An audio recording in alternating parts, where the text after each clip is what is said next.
Jenny Bhatt is a writer, literary translator, and book critic. Her latest translation is the Shehnai Virtuoso and Other Stories by Dhumketu, the pioneer of modern Gujarati short story. She has taught creative writing at Writing Workshops Dallas and the PEN America Emerging Voices Fellowship Program. She resides in the Dallas, Texas area and is currently a PhD student of literature at the University of Texas at Dallas. You can find her at jennybhattwriter.com. You can sign up for her popular free newsletters. We are all translators and historical fiction craft notes. In this episode, she spoke about her writing, publishing her work, translations, contemporary Gujarati literature, the book Shehnai Virtuoso, the writer Dhumketu and his contribution to Gujarati literature. Please share your feedback on this episode either on the Spotify app or through the link provided in the show notes. You can follow Harshniyam podcast on Spotify, Apple, or search any of your favorite podcasting apps. Welcome to our podcast, Harshniyam Jenny. Lovely to have you with us today. Thank you, Anil. It's a pleasure to be here, and I've enjoyed listening to previous episodes, and I look forward to talking with you. So, you wrote your first short story at the age of 10.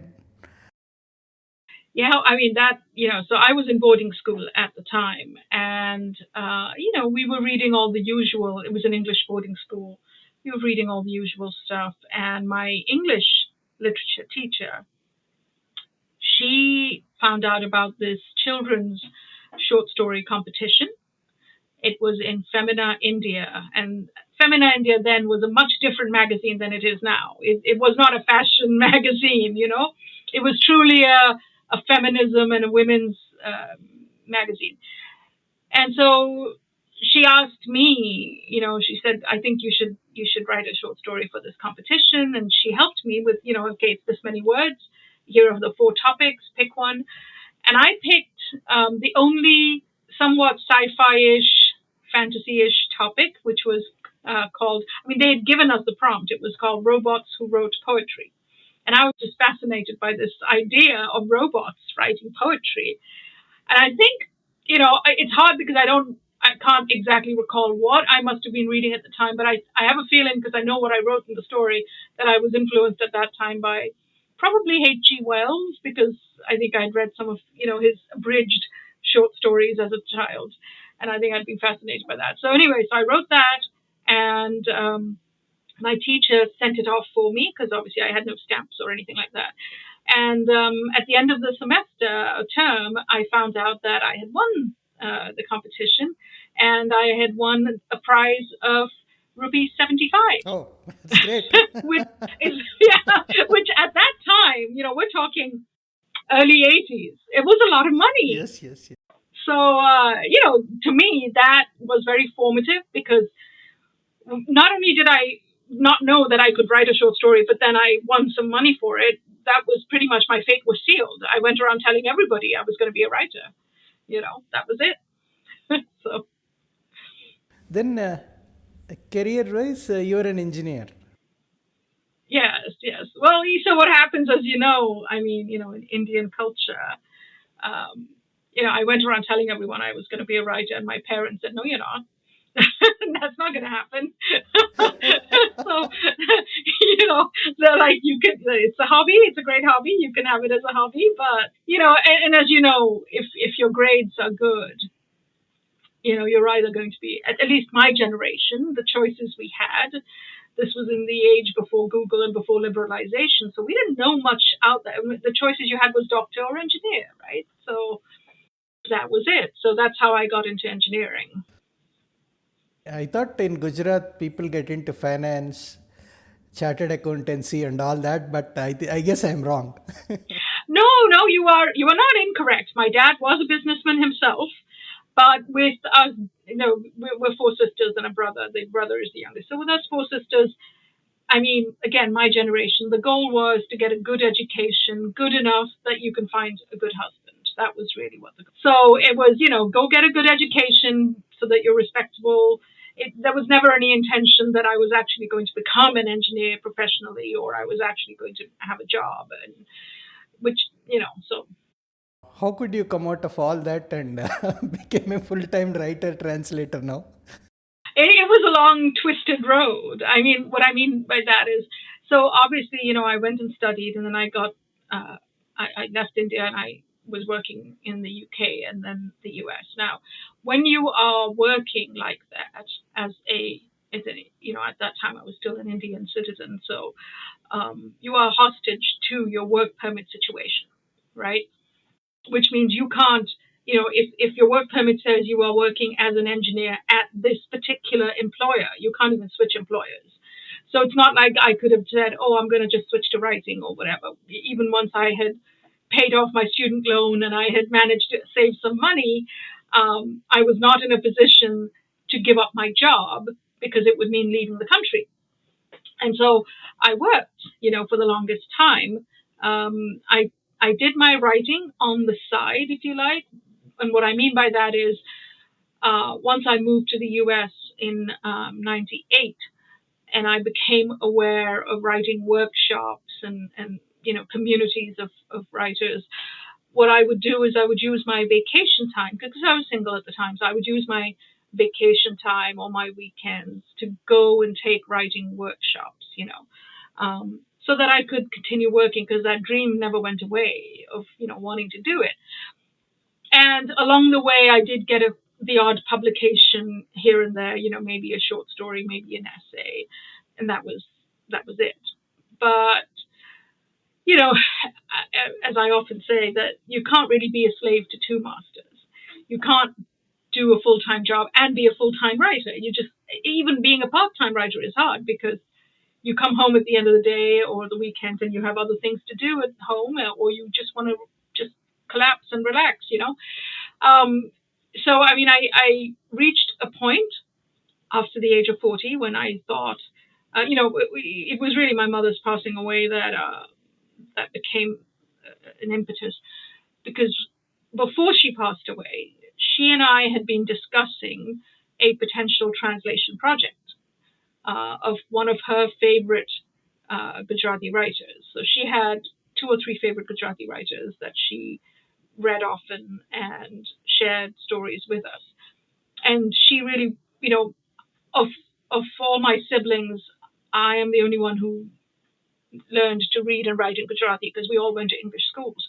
But I asked her to teach me so I could read her stash of books. That's how it started when I was younger. And so she had taught me to read and write so I could read her books at home, because where we lived, we didn't have libraries with English books that I could go and get, right? So anyways, so she and I had been talking about this translation project. And then, of course, her sudden passing away meant that the project never happened, because I kept putting it off. I was like, no, I got to do my own writing first, and then I'll translate somebody else's work. I want to do my own stuff, Anyways, and so when she passed away, I inherited her books, and, there's a lot of soul searching you can do when a parent when a parent passes away. And the soul searching, in my case, involved thinking that I didn't want to get to a certain stage in my life where I look back and think that I haven't done what I wanted to get done, right? And so I was, again, at the time I was single, I thought, okay, let's take the leap. I gave myself a deadline of 2 years and said, if I don't manage to get a book written, I wasn't even thinking publication. I was just thinking I have to prove to myself that I can write a book-length project. And so I told myself, okay, let me give myself 2 years. If I do it in 2 years, all well and good. If not, no.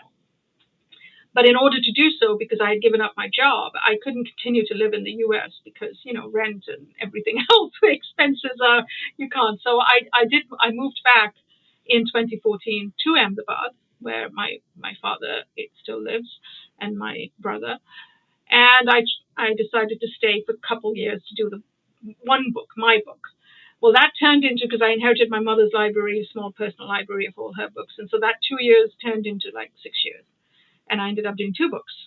One was the translation that we're going to talk about, and then the other was my own story collection. you can make your savings, your US dollar savings can go a longer way in India, because I was able to put my savings into a fixed deposit and live off the interest, quite frankly. So that was how I did it. You got them published. That's a bigger achievement, right? Actually. Yeah, well, it is. You know what? You make a very good point. Let me tell you, I ought to just write a whole essay on the publication aspect, because I always tell people writing is one thing and publishing is another. They're not the same thing. And to your point about the publication journey for both of these books, that was not straightforward. Yeah, well, so when I finished my own short story collection, which came out in 2020 in the US, titled Each of Us Killers, when I started sending it around, right, to publishers and agents. And initially I was focused, just because I was sitting in India at the time. I was like, I'll send it to Indian publishers. And pretty much everybody told me it's good, but, short story collections don't sell. Not unless they're translations. So they don't sell. So it's good, but if you have a novel, let us know. However, I did have very difficult potential interactions, with two or three smaller publishers, and then I had to step away from them because I was like, this is not working the way it should be working, and it's too much stress for me. So I stepped away, and so it ended up after signing three contracts, I stepped away from that, and I almost put the book away. I literally put my own book away, and what had happened was I had sent that book to an Indian agent, Kanishka Gupta. And in my bio, I had just briefly mentioned, I also do some translation work. He called me back like in a half an hour saying, we'll talk about your book later. Tell me about the translation. Okay. Yeah. Because I think at that time and even now, Gujarati to English translations are very rare. And so he wanted to know more about that. And I was like, okay, well, here it is. I've got 3 stories. I haven't done them all. And so it ended up that even though I'd written my own book first, what I contracted for sure definitively with HarperCollins India was the translation. And then my own book, as I said, I put it away. I was like, forget it. This is it's jinxed. I'm not getting anywhere with it. But what happened was I published, it was just bad. But I had an essay published in 2018 at Long Reads, which was run in the US at the time. And it was basically an essay about my writing journey. The editor had reached out because she saw something I tweeted and said, would you write about it? And I wrote about my, how I moved from corporate America to become a full-time writer and everything. And that essay did go viral, and lots of people read it and shared it. And then a publisher in the US reached out to me and said, hey, you mentioned a book in your essay, and I'm guessing you already have a publisher, but if not, I'd be interested. And so then, I wasn't even looking for a publisher at that point, but that essay was a way that I connected with that publisher. And then the book came out in 2020. So that's how that, started. Yeah, this translation, the book that we are going to talk about, got published in India first, right? And then somehow it reached Will Evans. So what happened was, Kanishka, my agent, as I said, he called, he was interested in the translation. I sent him the 3 stories. I told him it was Dhumketu, who's known as the pioneer of the modern Gujarati short story. And Dhumketu had written some 600 stories and all of this, and he got very excited. He says, well, I'm going to send it to all the big publishers in India, right? And so he did. And HarperCollins India, Rahul Soni there, the editor, who happens to be a translator himself, a very good translator, he was interested, and then he and I talked on the phone, and I said, well, I'm a first-time translator, but I'm also a short story writer, and I've grown up listening to Dhumketu. And so we had a good conversation about it, and then that's how that went forward. Now, what some people don't know is that generally in India, when a publisher takes signs with you for a translation, they prefer to take global rights for the book.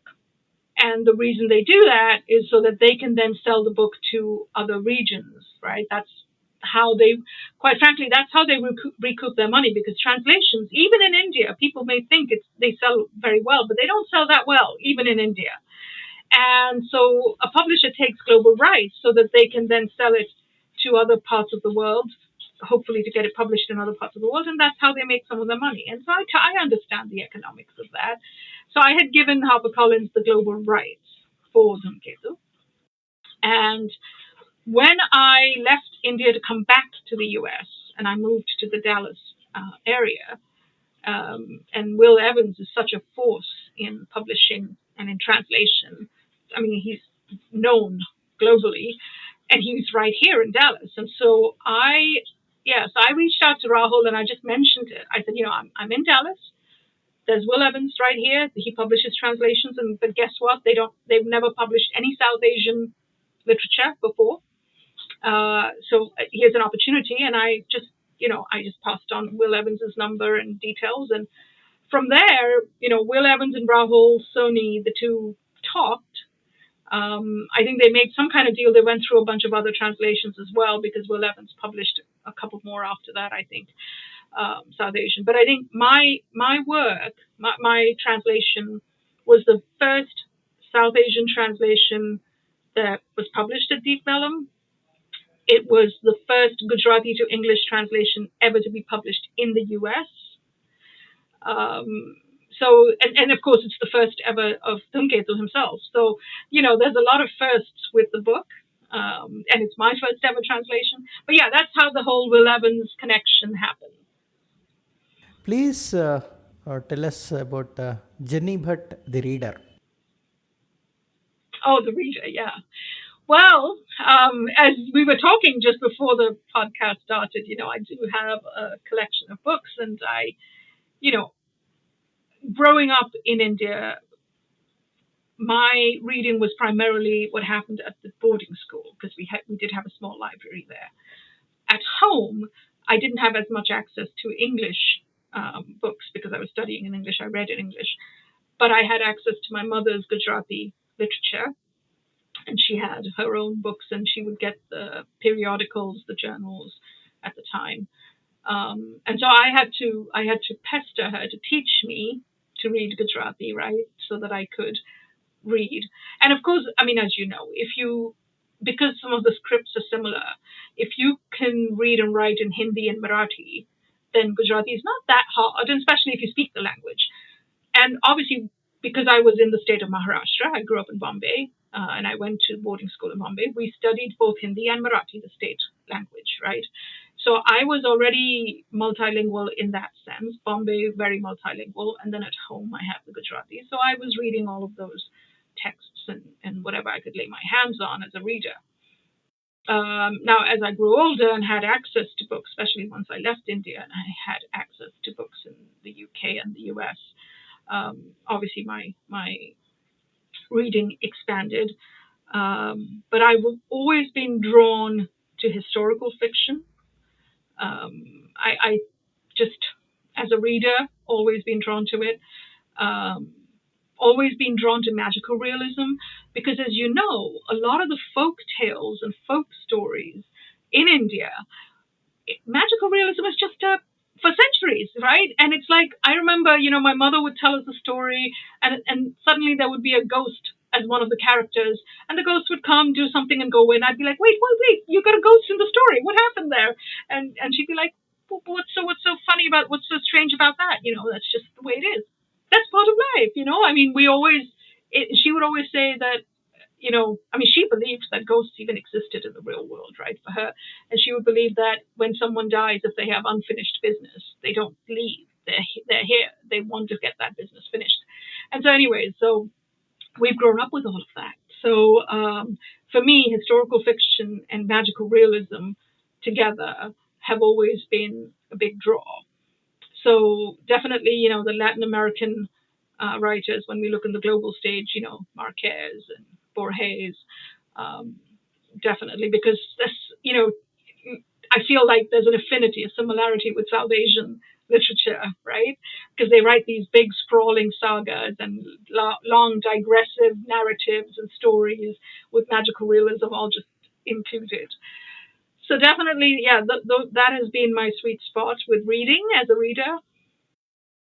Experientially, how do you differentiate between writing and translation?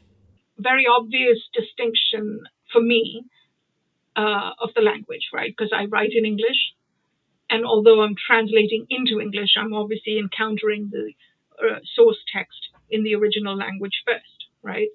So, I mean, just on the surface, it's the languages. But otherwise, you know, the more that I translate, and I probably would not have described it in this way back when I first started translating.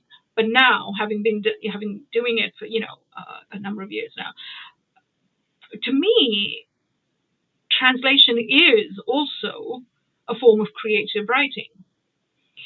So it's very much to me that you take a text, but you have to think in terms of just all the fiction techniques, the craft techniques that you would think about when you are translating or writing your own fiction as well. So I find that I approached very much even the Dhumketu translation that I did with the short stories, because I had just finished my own short story collection. And I had, spent a lot of time thinking about all those craft elements of plot and character and voice and point of view and pacing and narrator and all of this. I that was my immediate way of thinking and approaching the text when I was translating as well. Of course, that said, the one I find that I am a closer reader of the source text, right, as a translator than I am sometimes of even my own text. So I actually need somebody else to do a close reading of my text, of what I've written, and help me see what I might have missed or what I need to change. But with the translation, you approach it, your first approach to the translation is as a very close reader of the text. You are at the unit level of the single word as opposed to even the sentence, right? So I do think that for me, that does make a difference. Now, that said, being a close reader of a translation, I believe, makes me a better writer, because it makes me question every word choice. It makes me question sentence structures when I'm writing. It makes me understand how I'm managing my pacing and point of view and things like that better. So I do feel the translation actually has helped me become a better writer.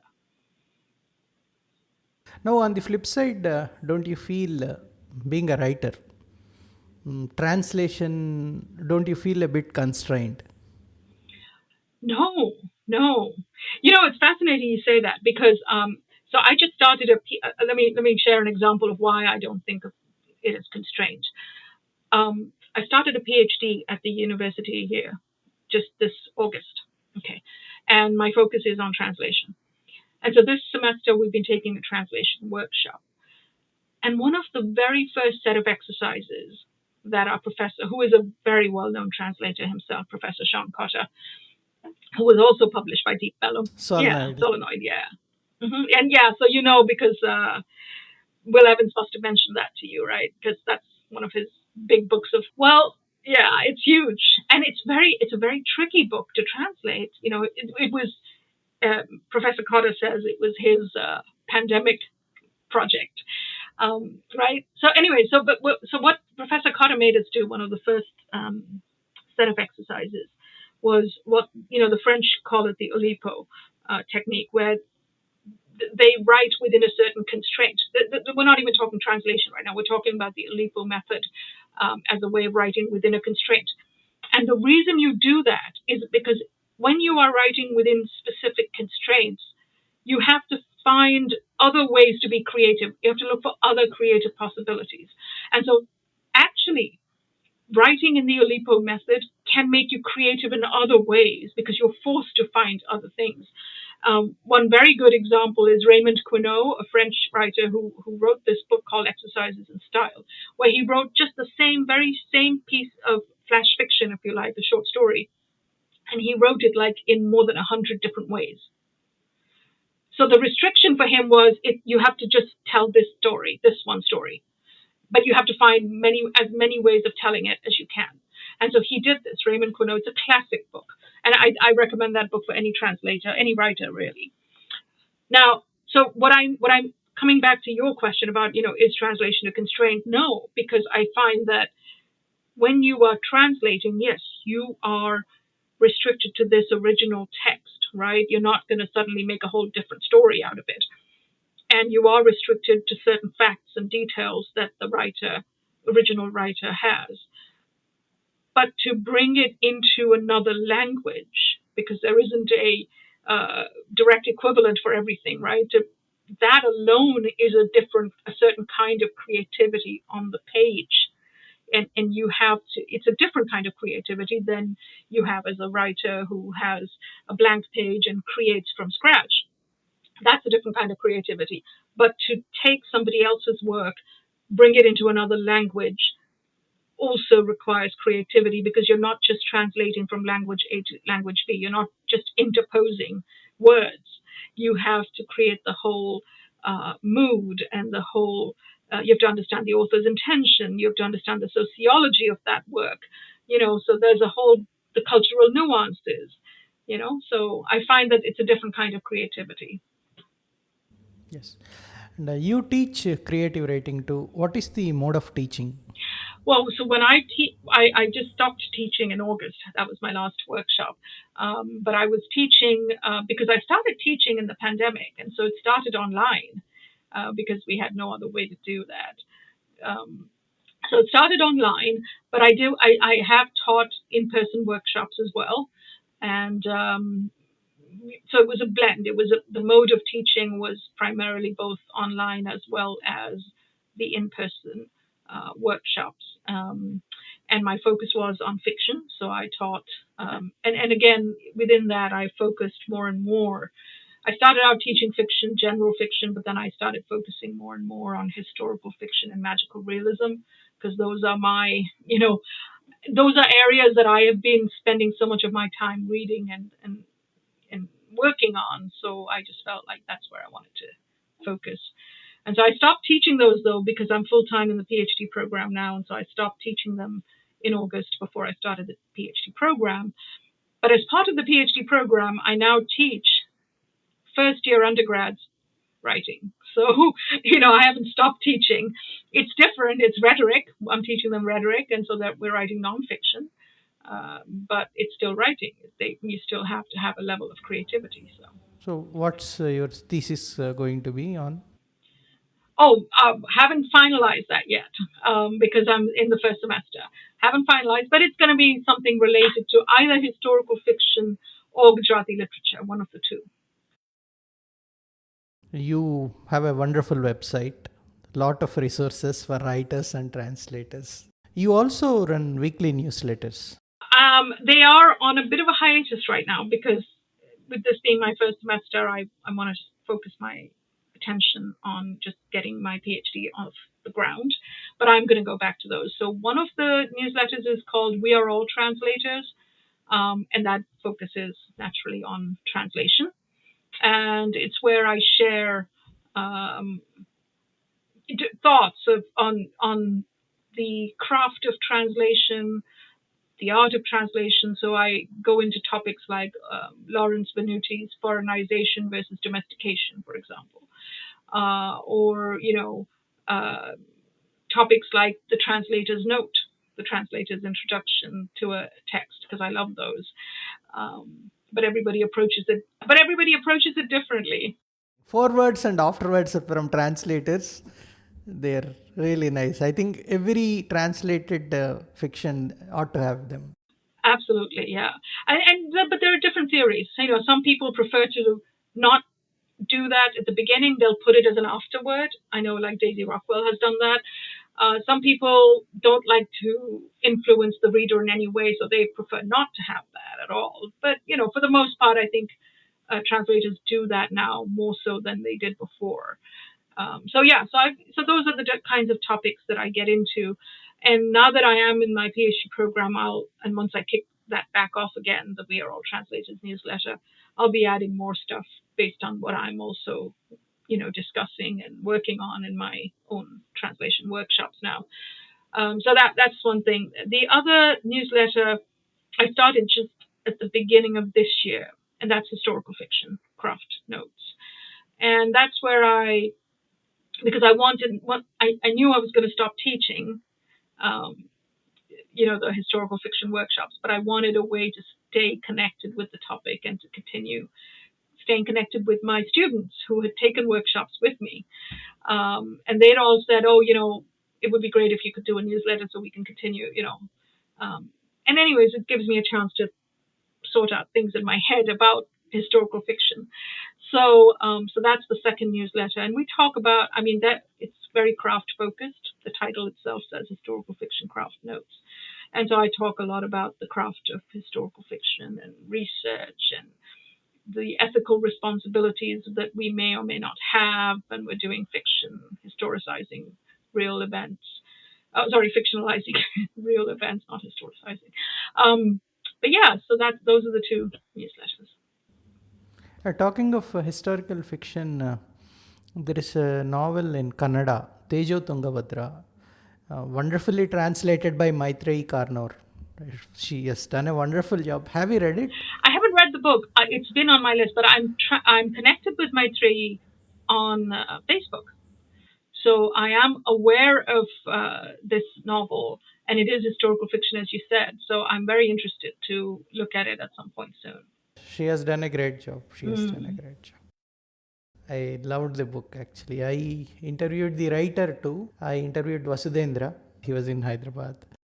He and I have exchanged emails because he is writing his next book on the topic, on a certain topic. I won't divulge it, but he felt that I might have some information. So he and I just traded some emails.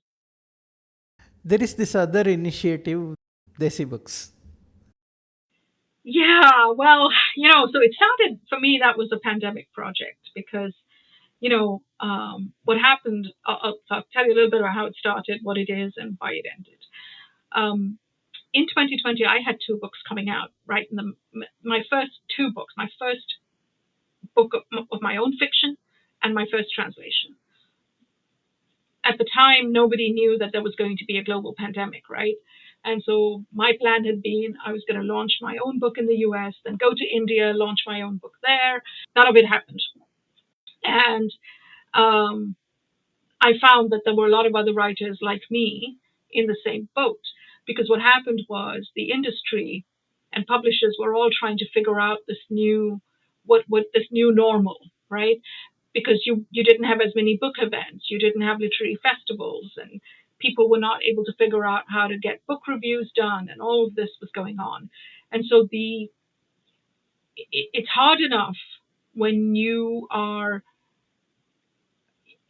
what's called a minority writer in the US, meaning you're writing for a specific community or from a specific community. Then to add to that, my book that came out was an independent press. It wasn't like the top big 5 publishers in the US. And then you had the pandemic. And so, that just complicated everything for me with my first book. And I thought, well, I could sit here and get mad or upset about it, or I could do something about it.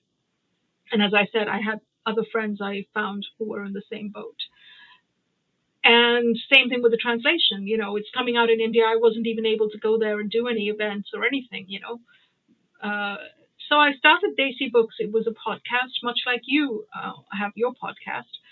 And it began as a podcast where every week or so I would interview somebody. And it wasn't just translation focused, but Desi, meaning it was South Asian literature.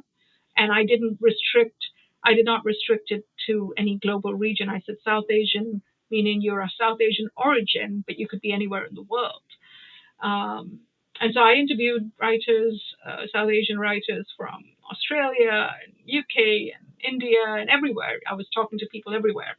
And I was trying to spotlight their books. And so what happened was then it evolved into these magazine type, e-zine type posts on the Desi Books website. That went to a more of a kind of, video panel discussions that we started to have with that. Then it became a book review site, and I was paying book reviewers out of my own pocket. And so it became this, it started to grow a lot, where it was almost my full-time thing, but nobody was paying me to do it. I wasn't getting paid to do it. It was, in fact, I was putting money into it. I was putting my money and my time into it, but not getting any. And you can't sustain that for too long, because you have to earn a living as well. So and so I had to go back to the teaching, and then once I knew that I was going to be doing the PhD program this fall, I knew that I would have to wrap that up, because there's no way I could have done everything. And so I had to send out a note at the end of January this year, telling people that the archives will always live out there. I still pay for the archives to stay there on the website, but that I won't be actively doing any more work on there. The podcast episodes are still out there. We did, like, in podcast episodes, there's about almost 90 episodes out there now. Yeah. And then there's like gazillion things on the website as well. But yeah, I had to shut it down, because it's not sustainable when it's just all your own time and money going into it, right? And I did have a couple of good people did contribute, because I had started saying that I would open things up for very reasonably priced book-related ads. So I had some writers who stepped up and say, yes, I'm willing to pay for an ad. And so that had kind of started, but then, again, I didn't continue. It would have taken more time. So that's where it was. Yeah, I mean, by the time we got done, just so your readers are aware, because, by the time we got done, more than 180 individual authors, poets, and translators had been featured. 23 book reviewers wrote for Desi Books. I had 23 book reviewers that I paid. Not a lot. It was a modest honorarium, but I paid them, and they wrote for Desi Books. And we featured more than 1,200 books in that time period. That's a great contribution, actually. That was a lot, and it took a lot of time and effort. Now, this year you're a jury member at the Penheim Translation Prize. This is my second year on the jury. They when they ask somebody to join the jury, it's a 2-year term. So I started, my first time was last year, and then now this year. And I think they also have a rule where if you've been active on the jury, then you can't submit for the prize for another 2 years. So I'm basically out of the running, for 4 years. I have not, basically cannot submit to the prize for 4 years.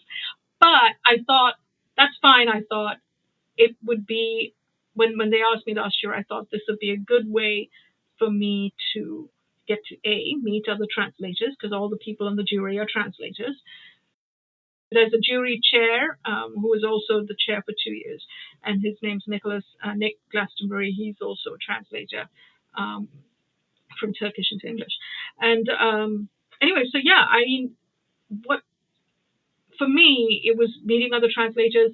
It was understanding the process of what is that, and what is the mystery, what goes on behind the scenes, how are these decisions made? Because in my case, with the Dhumketu book, it wasn't even eligible for most awards. The reason being the original author is dead. A lot of the big name awards, require the original author to be alive. So my book wasn't even eligible, right? But I was curious, what goes on behind the scenes. So anyways, so the process, they do have a great team at Penheim, because it's part of Pen America, where they have somebody who does cull everything down to 200 so submissions. Then we all take turns to look at it, and then we get together as a group and we discuss the short list, if you like, right? To me, the most interesting part of the process is when we get together to discuss the short list. And the short list is anywhere, like it could be 30, 35 or so entries. And they're from all over the world. And so we're all together, we're discussing it. A lot of times, some of us will change our mind about a certain book once we've discussed it, and some other translator has helped us see, oh, well, did you consider this? Or, I translate from this language as well, and here's what I know about the author or the book or the translator, or whatever, right? And so, and then even technical aspects of the translation. So things like that will come to light. And to me, that, that deliberation process can be anywhere from 2 to 5 hours even. And this is after we've spent hours just separately on our own working through the entries, right?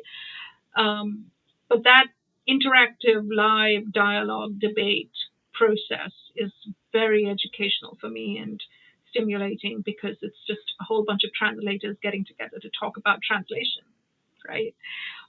And it's amazing. And for the Penheim anyways, we had certain criteria. We wanted to make sure, because we're looking at emerging translators more so than established ones, even though established translators are not restricted from submitting, of course.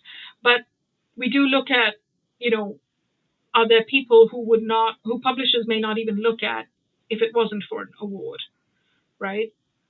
Are there works like that? So we look at underrepresented languages, underrepresented works, underrepresented regions, translators.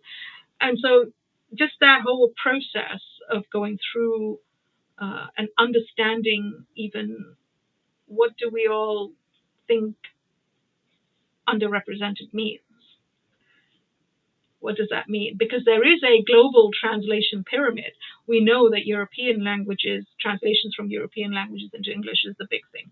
But if you think even in underrepresented, to a Western person in the publishing world, they may think of South Asian languages as underrepresented. Fair enough.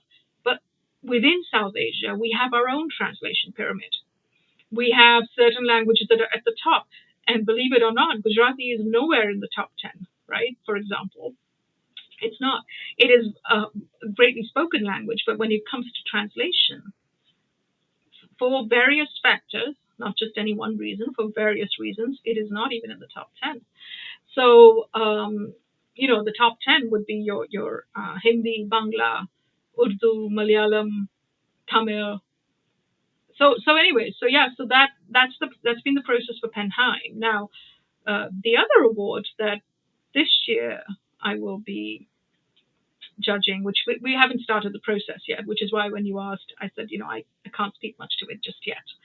But that is focused specifically on South Asia, as you know about it, because you've had the co-founder Priyamvada on this podcast. No, both Priyamvada and Suchitra. Both of them, yes. Okay. Priyamvada was one of the winners last year of the Penheim. And even that book got shortlisted for Alta, Stories of the True. Correct. Yes. So, so there, that's the new award. But yeah, I think just this being on the Penheim jury has certainly demystified for me, to a certain extent, what's involved in a literary award. And I can tell you, and my jury members, my co-jury members will also readily agree, it is definitely not, you cannot say, even though you have so many jury members representing so many different languages and regions of the world coming together, you can never call a literary award process entirely objective. It's never going to be entirely objective. We are human beings. There are certain biases. The only thing we can do is try to keep each other, try to help each other's blind spots, because nobody's intentionally being biased, but we can try to help each other's blind spots by saying, oh, but did you know this? Or did you consider this? So I think that helps reduce some of the individual biases, but it will never be an entirely objective process. And I think a lot of people don't know. I mean, I've always been conflicted about literary awards. I've written about this as well. I'm conflicted because, one, there's all kinds of eligibility rules, and those sometimes disqualify a book from even being submitted. So that's number one. That's everybody has eligibility rules, and certain books cannot even qualify because of those rules. Now, I understand why awards have to have that, otherwise it's you have no rules. How does it work? But the average lay reader doesn't understand that. So that's number one. For example, the Booker International. Okay, it was great that the very first South Asian book with Gitanjali Shree's novel won, but you have to understand that the Booker has criteria. The book has to have been published in the UK by a UK publisher. The UK publisher has to have a certain budget they are willing to commit to setting aside for promotion if the book gets shortlisted. Oh yeah, there's a budget. There's a very specific amount. Oh, that I didn't know. Yeah. It's not a small Okay. amount. Yeah. It's not a small amount. Yeah. The original author needs to be alive. So there's all these criteria. Right? And so I think the lay reader may not know this. And so for them, they think, oh, well, this book got selected for this big prestigious award, and, that's great. Well, yes, it's great that happened. There are all kinds of reasons why that happened. And that doesn't mean that there are not other good books out there that didn't win any awards. And as readers, if we are truly serious about literature and about our literary culture, it is up to us to look beyond the awards, to look at the literary landscape as a whole and try and find those other underappreciated, underrepresented gems that are out there. So anyways, so I'll get off my soapbox now. Yeah. No, that's okay. Digressions are always beautiful, as long as I am not doing it. Right. Yeah, but I mean, to your point, you asked me about literary awards, and I'm still, despite having been on a couple of award juries now, I'm still conflicted about some of the things, but So before we get on to Gujarati literature and your works, what advice do you give to budding writers and translators? I don't feel I'm in a I don't like to give advice. I'm more comfortable telling people what worked for me and what didn't work for me, because I feel like, yeah, advice is hard because you don't know where someone is in their writing journey. So I can tell you the number one thing that works for me is, and that gave me a lot of peace of mind, was when I finally figured out for myself, and I don't mean just at a theoretical level, but truly understood that writing and publishing are two separate things.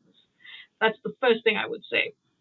And that, that's one thing. The second thing and the more I do translation work that comes to me, is that there are storytellers and there are writers.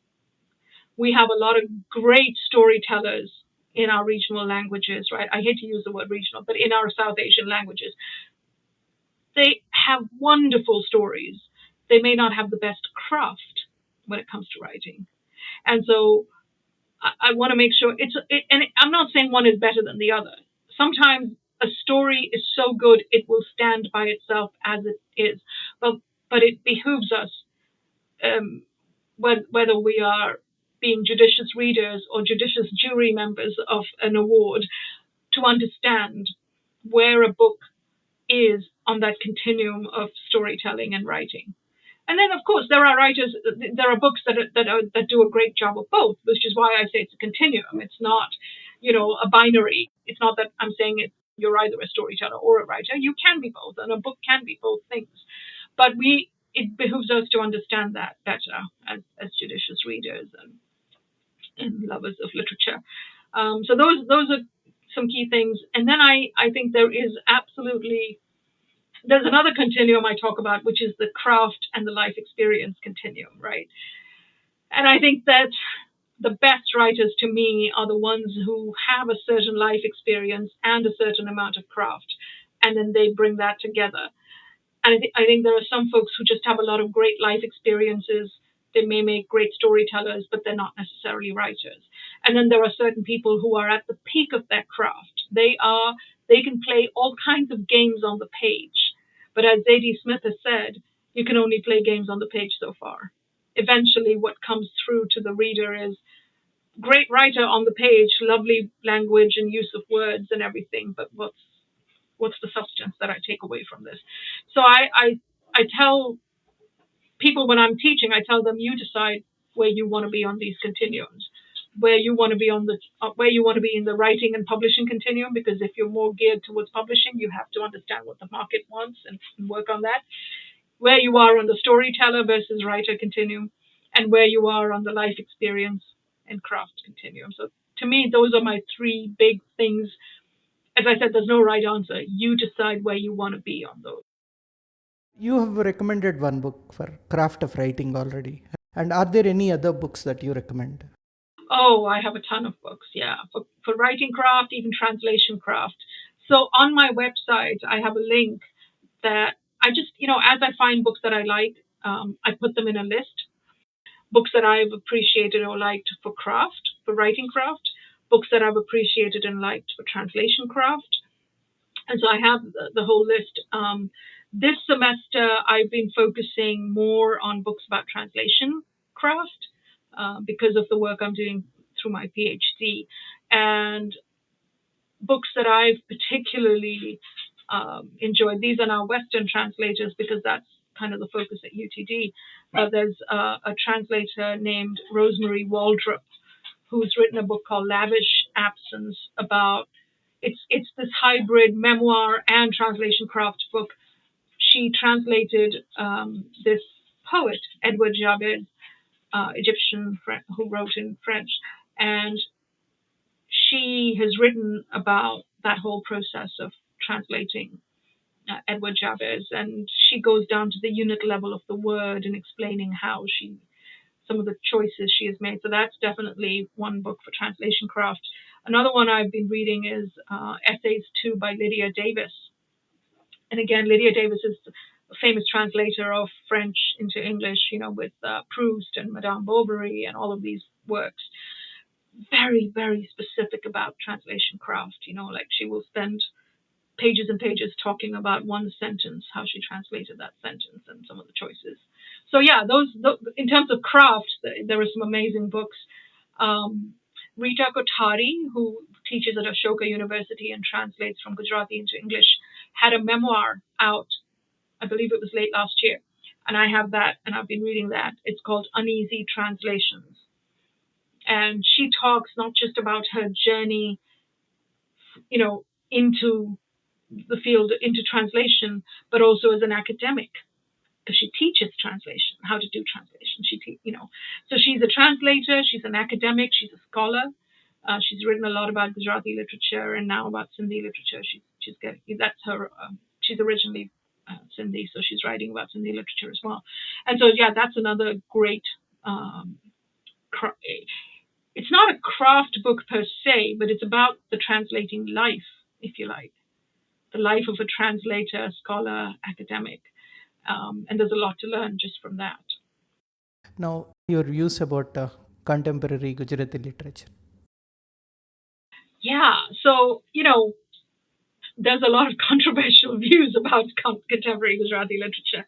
There is one school of thought that we don't have as many innovative works coming out in contemporary Gujarati literature as we did potentially in the 60s and 70s.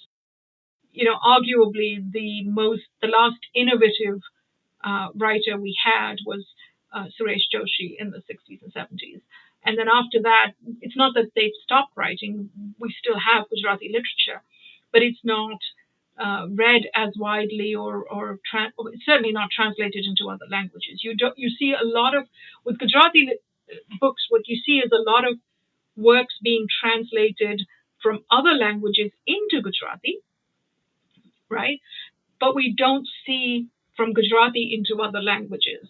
I could count on the fingers of my two hands the number of Gujarati translators doing professional translation into English today. There's not that many. So, that's one challenge. But then also, as I said, the actual contemporary Gujarati literature, we have, obviously there are some big names. Varsha Adalja, she's 80 now, but she's written an amazing body of work. Very rarely she's won Sahitya Academy Awards, but the Sahitya Academy had one or two of her works translated, and then they languished somewhere in a basement. Nobody knew about them. I mentioned Varsha Adalja because I'm in the process of translating one of her biggest novels, which she wrote in her 70s. And it's set during the independence struggle. And when you think about, Mahatma Gandhi and Muhammad Ali Jinnah, the two people who were very instrumental in the freedom struggle and India's partition, were both Gujarati. And we have yet to see a partition novel or an independence novel from Gujarat. She's written it. It's there. It's just not been translated. Now, it's a big book. I'll show you. Well, it's a big book, and it's a lot of work to translate, but it's an amazing novel. It spans 7 decades of India's history from the 1920s onwards. So we do have some amazing contemporary writers, but nobody knows about them because they haven't been translated. There's her sister is Ila Arab Mehta, who also is a writer, amazing writer. Rita Kothari has translated one of her novels. Both of them, their father was a writer, well-known writer. He wrote these swashbuckling adventure novels because Gujarat, as you know, is by the sea, right, by the ocean. And so we've had centuries of seafaring trade. And he wrote these seafaring novels that nobody knows about, right? So there's that. And then we have, because Gujarati translation isn't happening quite as much, we have all these classics as well that haven't been translated. But coming back to your contemporary question, there are a couple of younger writers that I know of now in Gujarati literature who are focused more on theatre and drama. But, and I think that's the other thing with Gujarati, even with contemporary Gujarati literature, so much of it is still very theatre drama driven. So it's not novel form, but it's very robust and thriving on the stage. If you go to Ahmedabad, you mentioned you travel to Ahmedabad, next time you go, just look up in the local paper and you'll see that there are plays being staged across the city almost every week. Yeah, I mean, it's a very thriving, vibrant thing that happens, There's, even in contemporary Gujarati literature, there's also the Gujarati ghazal. People don't know. People think of ghazal as an Urdu tradition. It does follow some of the same tropes or whatever other techniques, but it is a very much in the Gujarati language. It's a Gujarati ghazal, and it's been happening for quite some time. So, I think the challenge with contemporary Gujarati literature is just the lack of visibility. The publishers, there's, a handful of key publishers who control pretty much everything. And a lot of times the Gujarati writers themselves don't know what their rights are once they've had a book published. They don't even know whether they can then have it commissioned for translation or does the publisher own it.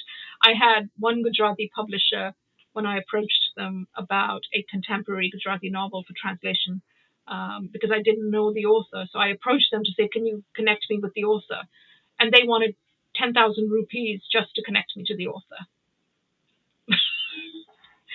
and okay, it may not be a huge amount, but I didn't even have a contract at the time. I was just trying to connect with the author to see if I could translate the book. I had not even talked to a publisher about it. So there are no organizations which are working for translations of Gujarati literature into English? So there are Gujarati literary organizations. There's the Gujarati Sahitya Academy, there's the Gujarati Sahitya Parishad. And there are members and presidents and all kinds of people. Very, they are mostly male-centric, but they do not actively promote translation. For example, I've done Dhumketu, and neither of those organizations ever connected with me saying, hey, or you won't, so I think that it's there is a complaint that the Gujarati literary industry can be very insular. And I think that happens with some other languages too, but it is very insular. And what that does is it restricts the level of debate and discussion that can happen, right? And so there was one time when I would say Gujarati literary culture was so thriving, so vibrant. We had so much literary criticism going on. I mean, if you go and look at the Sahitya Academy Awards in Gujarati language, you will find a lot of them are not necessarily for novels. They are for nonfiction. They're for literary criticism works. Yeah. And so that has been thriving. I was talking to Dr. Sachin Ketkar, who teaches at Baroda University. He is a translator into and from both Gujarati and Marathi. He was telling me one of his students, his doctoral students, it was or is doing a research project where they are uncovering all these journals, literary periodicals, journals in Gujarati that are no longer publishing, obviously. They've all died out, but there are archives that reveal this thriving, vibrant discourse, literary criticism discourse that used to happen. Yeah. And it's all just, nobody knows about it. It's all just sitting there in archives at universities. So, I mean, it is a tragedy. Yeah. Anyways, yeah. Let us talk about your books, both. To begin with, your story collection, Each of Us Killers. To answer your question about my debut collection, I had just moved back to India when I started writing it. And 2014 was a very interesting time, both for India and for Gujarat, because Narendra Modi had just become the Prime Minister in Delhi, and we had a new Chief Minister in Ahmedabad. So politically, there was a lot going on. And then for me, I had gone back after a few decades I'd visited, but I'd gone back to live there after a few decades. So there was all kinds of things for me. And then, as I mentioned before, I had given myself that period of 2 years that I wanted to write this book. And so that was one aspect, the fact of going back to India and encountering India in a different way after so many years and decades. The second aspect about the book was that all the stories focus on work. All the fictional characters, the stories are about their job, their workplace, whether it's a housemaid or a food stall owner, a street vendor. All of the stories, because for me, after having given up my corporate career after decades, I was grappling with this whole, what is my identity now? Because my identity had been so wrapped up in my work. And so I was, with your first book, everything, it is your own preoccupations. You're not even sure if that book is going to be published and will it have any readers. So I was very focused. So the whole book is centered on, through the eyes of different stories, different fictional characters, on what work means to us. What are the challenges we might encounter in the workplace? Even the magical realism and historical fiction stories in there are also related to work. So for me, that was that book. That was the book that I had to write at the time. And they say that you can have all kinds of amazing ideas for books in your head, but the book you write is the book you have to write. You have to get that written. For me, that was the first book that I had to get written. Now I've moved on from short stories. I'm working on a novel, but that's what I had to write. So that was my first. We will move on to your translation, that is Dhumketu's the Shehnai Virtuoso. The Indian edition is titled differently from American edition. Why the difference? So when we chose the Indian title, obviously at the time we didn't know whether we would get it published outside of India. And I remember we had planned the publication date to be around Navratri, which is the big dance festival, right? For Gujarat. Right. And so, of all the story titles, my editor, Rahul Soni, liked Ratno Dholi the best, because we thought it's about the dhol, it's about this dhol player, And we thought it would give us a very interesting cover. You know, it was a love story. And so we thought, let's go with that. So that was the title of the Indian edition. When we finally figured out, okay, yes, it's going to be published in the US, I was the one who said to Will Evans, my publisher here, I don't know about Ratno Dholi for the American audience. Even in India, because even in India, some people were pronouncing Ratno the wrong way. You know, they didn't know. They thought it was Ratno Dholi, meaning the nighttime dhol play, Ratno Dholi. Right. I said, no, the dhol player's name is Ratan, and Ratan becomes Ratno. So when we were doing it here, I thought, well, let's stay with the theme of music, because Dhumketu, he had a lot of stories related to music and song and dance. And so I looked for another title that had something related to music. And so the Shehnai Virtuoso is the one that we thought would be good, because, again, it gives us something interesting to put on the cover. And virtuoso, people know what that means. And Shehnai is that very Indian instrument, of course, right? So Dhumketu, he's actually, if you talk to people who are readers in Gujarati literature, they will tell you, they know of him as this historical fiction writer.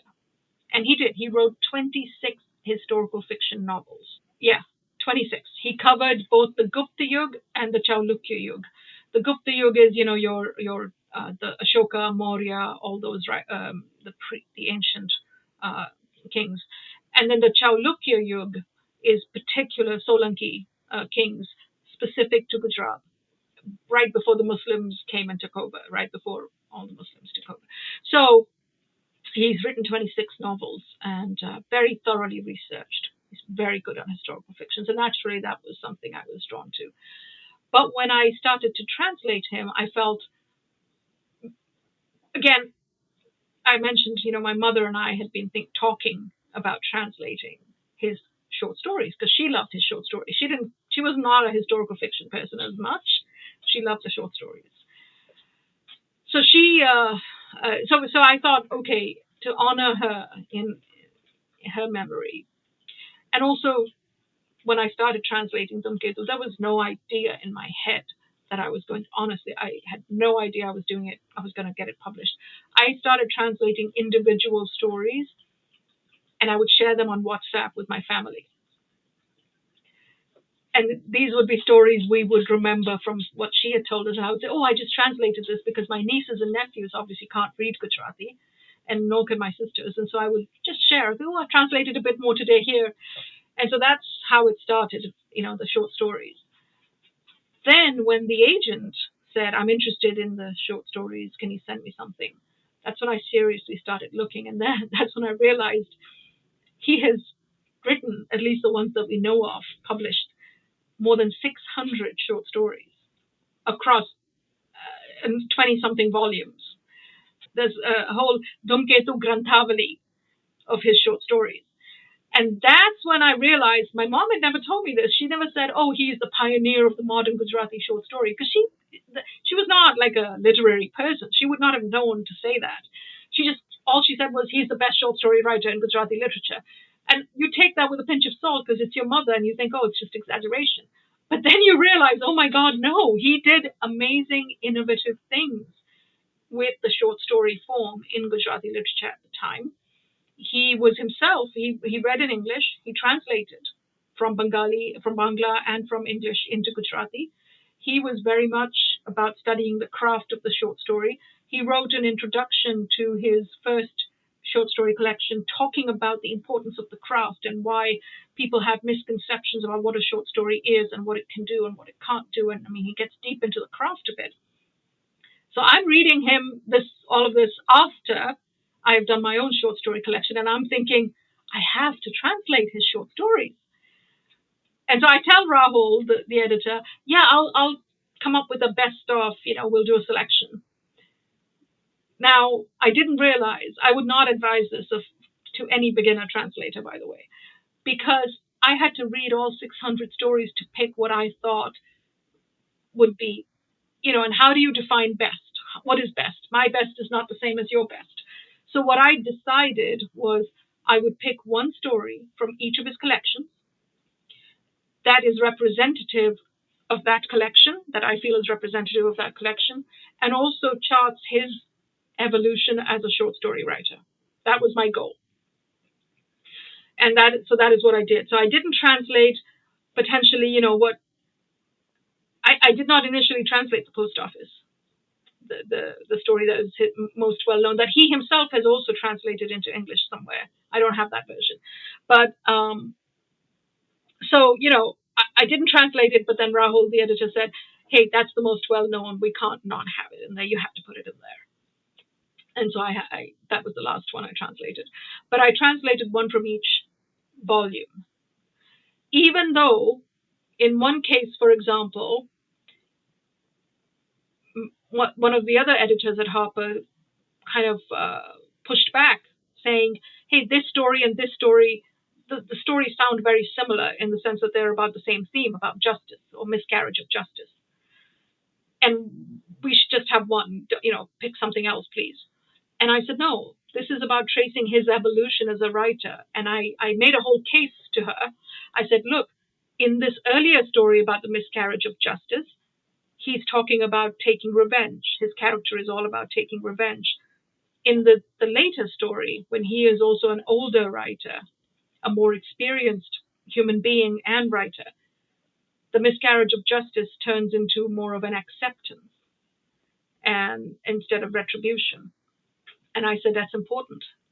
It's important for people who are interested in Dhumketu as a writer and his evolution, of his craft as a writer. And so I ended up winning that, and we kept both stories in there. So that's how the whole Dhumketu journey started for me. Let's talk about the stories from the book. The Post Office, from the translation point of view, one is you talked about Italian Eagle and the Goldsmith's Village poem. With Dhumketu's translation, especially because the author is such a towering figure in Gujarati literature, and because he's dead, so he's not there to defend himself or anything, I could not bring myself to make any changes to his original text. I probably was too faithful, I think, knowing what I know about translation. And that Goldsmith's Village, that poem again, it's such a lovely symbolism for the story. It elevates the story. The Amrapali, the way it's written, the character especially, it's a great character. Now, we have what is called the Devdasi system, right? Have you heard of it? Where they don't get married. Is it something similar to that Amrapali story, or is it different? Well, he does. I mean, the story is about that conflict, right? That she's being told that she must not marry and she must be available to the nobility of the Lichavis, and she's pushing back. She wants her independence and her freedom. She even has to give up her son. The story is about her having to, so I mean, that is what it's about. Now, I will mention, I mean, the reason I end up always calling the story Amrapali, even though Dhumketu's title for the story is Atmana Asu, which means tears of the soul, is that he actually wrote a novel also about her. The novel is called Amrapali. It's part of the Gupta Yuga historical fiction series that he did, because she was from that era. So this is probably the only character, I believe, that he has written both a short story and a whole novel about. Yeah, the lovely symbolisms everywhere, lovely images throughout the stories that I read. It's really beautifully written. He was very much about the craft, very much, yeah. And he did a lot of research. Okay, I'll give you one example. K.M. Munshi is the other big name in Gujarati fiction. Rita Kothari and Abhijit Kothari translated his Patan trilogy, which is also set in ancient Gujarat, medieval ancient Gujarat, and it covers the reign of, I believe, 3 kings. One of the books in that trilogy covers the reign of one of the most famous kings, Siddharaj. Okay, Siddharaj. Dhumketu also has a novel about Siddharaj. When you compare Munshi and Dhumketu, Munshi went for more dramatization, sensationalization. He's got a lot of, romance and sex, and because he was trying to appeal to the reader at the time, right? Dhumketu has some of those elements, but he was trying to be more about the history. He was historicizing real events. Oh, sorry, fictional. I keep saying that. He was fictionalizing events, but he had this sense of wanting to stay as true to the facts. Whereas Munshi altered the facts just a lot. He changed a lot of things. So my point being that even with his historical fiction, Dhumketu was very careful of what he was portraying, how he was portraying it. Now, what are the projects that you are currently working on, translation or writing? So translation, I'm working on Varsha Adalja's Crossroad. An excerpt of that was published at Words Without Borders. So that Crossroad it's a 600 plus page novel. But it's an amazing novel. It is an amazing novel. It deserves to win lots of awards, personally speaking. Not because I'm translating it, but I think just in general. And it did in the Gujarati world, it did win awards. So that's one project. Another project that I've been doing for years is another sort of writer who's a favorite of my mother's, Javed Chand Meghani. Meghani was one of these amazing writers. He gave up his job and everything to travel around the rural parts of Gujarat to gather all the folk tales, the oral folk tales, because they were getting lost. As industrialization and colonization, we were losing our oral traditions. And he felt terrible about that. So he traveled for years. He went around and collected all these different folk songs and folk tales and published them in books. I mean, he did a great service to Gujarati literature. And the only selected translations into English of his work were done by his son, and they're out of print now. And his son was also a great, he did a lot of work, service to Gujarati literature. One of his sons, he has 3 sons. But those folk tales, I grew up hearing those from my mother. We grew up, my mother would tell us some of these folk tales. And so I started translating him. I find it harder to translate him than to translate Varsha Adalja, because his folk tales are written in dialects, in different Gujarati dialects. Some of those words you can't even find in dictionaries. I have to go ask people. And so it's taken me longer. In fact, the very first Meghani story that I translated, I go back to it now and I cringe because I know I got a couple things wrong. But his language is also very beautiful because he's taking this from the oral tradition. So when you read the Gujarati, you can hear there's a rhythm, there's a cadence to the language. And it's very hard. I'm trying to figure out ways to bring it across into English. And he even has a lot of his stories will have like snippets of the folk songs in there. And so I'm translating those. And again, the words, I like some of the words, there's no dictionary. I have to go hunting old dictionaries, very old dictionaries to find the words. So anyway, so those are my 2 projects, keeps me busy. And then my own historical novel that I've been writing for a while, I write it whenever I find time, but I've been researching it for like a decade now. So we'll see. The Crossroad translation, that one, it should be out early part of next year. I hope to have it all finished. But as I said, it's got a huge set of characters. They've all got different voices. It spans 7 decades, so times are changing. These people are growing older, and I want to make sure that I have that consistency of voice. That's the one thing that I'm trying to make sure, and but so hopefully early part of next year. Finally, please read a paragraph both in Gujarati and in English. Atma na Asu, that was the original title that he had. વૈશાલીના સંથાગારમાં આજે ભારે ગડબડ મચી રહી હતી. કેટલાક વૃદ્ધ રાજપુરુષો સંથાગારના સ્વચ્છ આરસના પગથિયા પર બેસી ગયા હતા. કેટલાક ખુલ્લા મેદાનમાં પોતપોતાના રથની દોરી હાથમાં રાખી સંથાગારમાં થતો કોલાહલ સાંભળી રહ્યા હતા. જબ્બર ભાલા હાથમાં ધરીને કેટલાક જુવાનો ફાવે તેમ ટહેલતા હતા. સભામાં ગેરવ્યવસ્થા હતી. કોઈ કોઈનું સાંભળે તેમ હતું નહીં. જેને જેમ ફાવે તેમ બોલતા હતા. That's just the first paragraph, but I'm going to read the English and then I'm going to highlight a couple of words. There was considerable chaos in Vaishali's town hall today.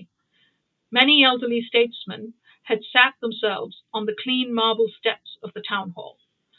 Many were in the open field, holding their chariot reins, listening to the uproar inside. Holding massive spears in their hands, many young men were strolling about as they liked. There was disorder in the assembly. It was as if no one was listening to anyone. Everyone talked however they liked. Now here, in this paragraph, in the first sentence itself, the Dhumketu had a footnote for the word Santhagar. Santhagar is a very odd word. Even in Gujarati, people might not know what it is. So he put a footnote saying, Vaishali ma prajakiya tantra hatu, એટલે આ સંથાગાર કોર્ટનું કામ પણ કરતું. સંથાગાર એટલે નગર મંદિર, town hall જેવું. Now, because the author himself has given me the word town hall, I use that English word, but I translated the rest of his footnote as Vaishali had a republican democracy, so this town hall also functioned as a court. I did not mention Nagar Mandir, because, okay, that's clear. But, this is an example of where one of the footnotes that he had that we kept. Now, here were some of my challenges with this particular paragraph, just the first paragraph. I'm going to start with at the sentence and then I'll go to the word level. His third sentence is not the longest sentence that he writes normally, but it is pretty long for a first paragraph.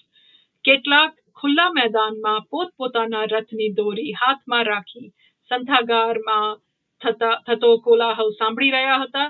જબ્બર ભાલા હાથમાં ધરીને કેટલાક જુવાનો ફાવે તેમ ટહેલતા હતા. Now, I broke that up in my translation into two sentences. There's just no way that I could have kept that as one. It would have been too long in English. So I went with many were in the open field, holding their chariot reins, listening to the uproar inside. Stop. Holding massive spears in their hands, many young men were strolling about as they liked. Now, what you lose with doing that, he intentionally had the repetition of the word many, because in a single sentence, it gave a different kind of rhythm, that repetition. When you break up the sentence in the English, you lose the rhythm. In fact, it sounds like unnecessary repetition. Like, okay, she just used the word many in that sentence, and now she's saying many again. What's going on? So, in fact, what's rhythmic in Gujarati ends up sounding like repetition in the English. Okay, so that's just one example. Now, that happened to me many times in the course of this translation of his stories. In some cases, I just felt that the Gujarati rhythm was too beautiful for me to sacrifice, and I thought, let me just try.